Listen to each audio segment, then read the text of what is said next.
A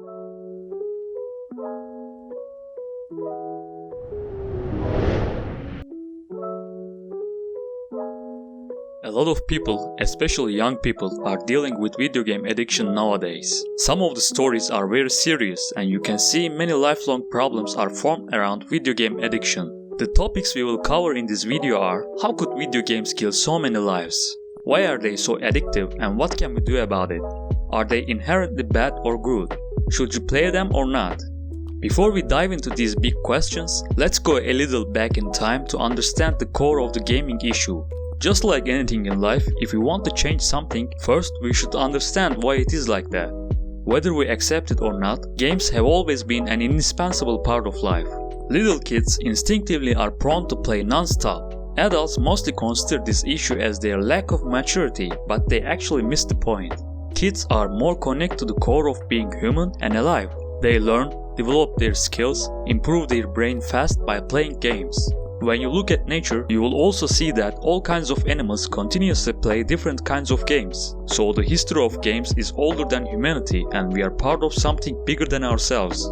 It is not a matter of choice. If we want to develop, survive and get better, we must obey the rule of life and we must play. Video games are also a type of game, but they are the ones produced with the latest technology we have. Well, if the games are that natural, then how could video games kill so many lives? How could all these people experience various problems such as depression, divorce, obesity, and lack of energy to do anything in life? If you have any kind of gaming experience, you can easily know how addictive they can be. Video game addiction can make anyone miserable. How do I know this? Because I was also addicted to them in the earlier days of my life. Let me share with you my brief story. In my childhood, we used to go out and play with our friends every single day. Our lives were mainly based around playing lots of creative games. The days were so long and weekends were like never-ending vacations.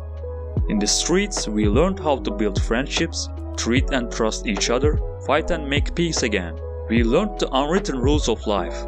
Later in life, I could clearly see the role games played in our life. They indirectly prepared us for the life by improving our body and intelligence. Football or soccer, whatever you call it, was the main game in my region. It is also the most popular game in the entire world for a reason. The only thing you need is a ball and a wide enough area. Sometimes we did not have a ball, so we made up one by using papers, stones or sponges. For the goalposts, we generally put rocks by measuring distance equally for both teams. I was grown up in Turkey, and in my country, if you are a man, you had to play football back then. The way you play football was a big part of your status in your social circle. Do you dribble and shoot well? Then they place you as a forward and you score goals. Do you have good ball control and passing skills? Then you play as a midfielder. Are you physically strong but lacking some technique? Then you play as a defender. Do you suck at everything? Then they put you as a goalkeeper. Do you have any other inhibition? You become the coach or supporter. So there was a role for everyone in football. The passion for football was enough to spend the whole day outside from morning till night. But one day something mysterious happened. For some reason, our friends stopped coming outside one by one and the games started to be less crowded than they used to be. We lost the old ambition day by day. What was the reason, do you think? What exactly happened? Do you have an idea? Yes, the computers joined the party. Back then, computers were a brand new thing for every kid and we were very curious about them. We knew that if one of our friends did not come outside, he was playing video games at home. This was the start of a new era. Rather than going outside to play every day, we start to visit homes to play video games instead. Nowadays, I barely see any kids playing outside, maybe rarely at weekends. All streets, parks, gardens are emptier than a banker's heart. Sometimes I catch some kids playing football and I join them for fun. I immediately see they lack some fundamentals we have built up in those days. The street was forcing us to be smarter by throwing us random complicated problems.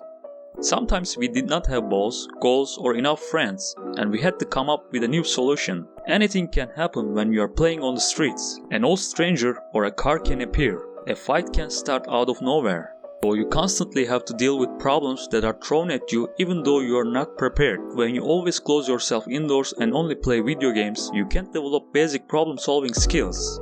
I was 8 years old when my family bought my first computer. I remember how excited I was to play all kinds of games. Was it bad to play them? I certainly can't say that. Most of them were quite high quality productions and it was a lot of fun to play them. They increased my analytical skills, but most importantly, I learned English from them. If I haven't played those games, I probably wouldn't be able to produce these videos. But there was a big threat that I couldn't see. They were so damn addictive.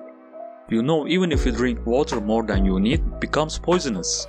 In my middle childhood and puberty age, I stopped playing games outside, studying, making friends day by day, because video games start to become my main activity instead. My mom was calling me for dinner, and guess what? Sometimes I preferred to eat on the computer. I even gained a lot of weight by living more sedentary. Online games were the most addictive ones because you also play them with your friends and they literally have no end. You can continue to play them forever. At school we were also talking about video games all day long. If you had a great character in a game, you had more respect in social groups, so the rules of hierarchy changed at that time. Well, the addiction did not stop in the college years. I stayed in college dorms and my main environment was full of video game lovers. You know, lots of friends, freedom, time and access to the internet. What would you do? Of course we played video games all day long. I knew it had to stop somewhere and I decided to go cold turkey after my first year in college.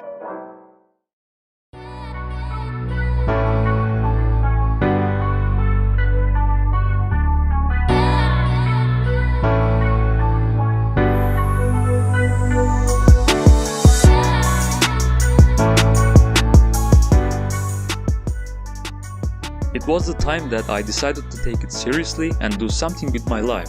I focused on my self-improvement by mainly starting to lift weights. And right now, I can clearly see why video games were so damn addictive. The reason was obvious. It's so easy to fool our brain as we are building something with video games. Why is building so important? When we look at the history, humans were always eager to build something. We built cars, engines, planes, houses, electronic devices. We can say that the building is in our DNA. Video games can also provide a strong sense of purpose and focus, whether it's accomplishing a mission, finding or killing an enemy. Our brains can reach a high dose of dopamine that's impossible to attain in real life because in real life things don't happen that fast with this sense of purpose. So when your brain gets this excessive amount of stimulus from a game all the time, the real world suddenly seems empty and boring. Actually, we can also have a purpose and build great things in real life. For example, in bodybuilding, you build your body. With relationships, you build a family. By working, you build a business or a career. After some while, when you look at what you have built, what do you feel? You feel happy for sure. You see how far you have come in your business. You see how your body looks more muscular and defined. You see your beautiful family that will support you no matter what happens in life. After all of this, you might feel the positive pride of accomplishing something meaningful. However, in video games, we use our energy to build something virtual that does not add value to our lives. Maybe we build a character, city, an army in a game. We earn experience points and we see the progress in the game. All of these happen fast in a highly rewarding fashion compared to the complexity of real life. Playing video games is especially more fun when you're running away from your responsibilities. It becomes such a pleasurable escape to not tackle your real problems. However, the brain cannot distinguish the virtual from the real. It only cares about the hormonal arousal that we provided. Even though your whole experience is virtual, it will still feel great to build an amazing character.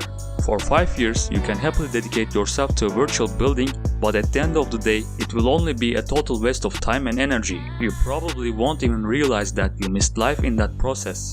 You might even have 2 different identities because in the virtual world, you can fake everything. The more you fake it, the more it will become natural to you. So when you go out in real life, you will put up a persona mask to hide your gaming character that will also cause huge damage to you on the mental level. What if you canalized the same energy into building something real? You would have a body that you can be proud of. You would have a skill that you can use for a lifetime. Just like in any addiction, video game addiction blunts our view on the future outcomes of our actions. The animalistic instincts always want us to chase short-term pleasures. This is the primitive instinct that manages the majority of people. While we must be busy with building something real, we are stuck getting the high dopamine arousal of a video game. The thing is, our animal instincts do not give a damn about our success. These instincts are not wired to make us successful, they only care about our survival. Think about fast food addiction. Extra salty, sugary and fatty food cause a unnatural amount of dopamine arousal in our brain. When we consume this type of food regularly, normal food starts to feel less tasty. Our animalistic instincts want us to consume more fatty and calorically dense fast food for our survival, but it totally works against us. You might want a strong, muscular and ripped body, however your instincts may tell you to stay at home and eat chips instead. Do you see? Again, your instincts do not give a damn about the body you desire. It works exactly the same for the video games. You might have a lot of fun playing them for hours and you will feel very happy at that moment. However, the question is, what's going to happen later?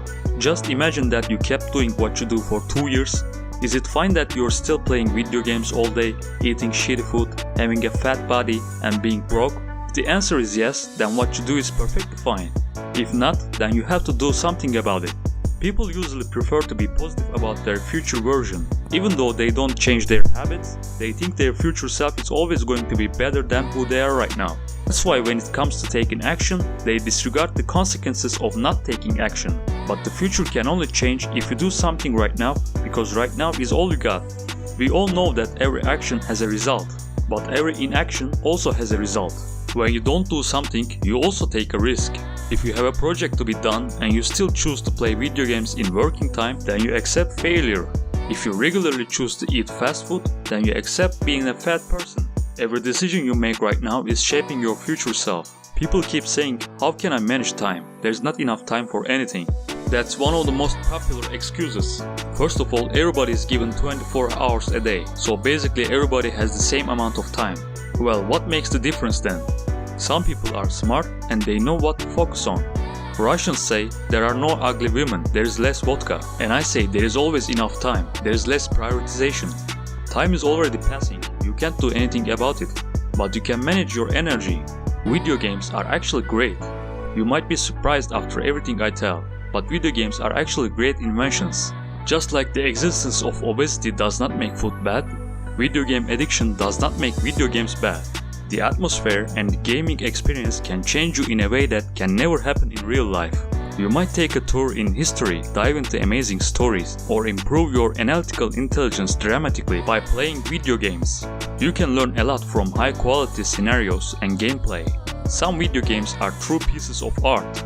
And let me share with you something that you won't hear from anybody else. Modern day philosophers prefer to spread their ideas through video games, movies, or series rather than books. Why? Because they are more effective in delivering the message and people consume them easier than books. There is absolutely no harm in playing video games if you can play just to have fun. At the end of the day, we are humans, not robots. Sometimes we will need to relieve our stress through entertainment. We consume food for the satiation of our stomach, and we can consume video games for our entertainment satiation. Just as shitty food and overeating cause unhealthiness in your body, shitty video games and video game addiction can cause serious damage to you. Games have always played a tremendous part in the development of all living creatures, and today we have the luxury to play the most advanced versions of them. So the core of the issue is not about video games, it's about self-control. When you have the right balance, everything will be perfectly fine. Thank you for watching. If you want to support the channel, please leave a like and subscribe. See you in the next video.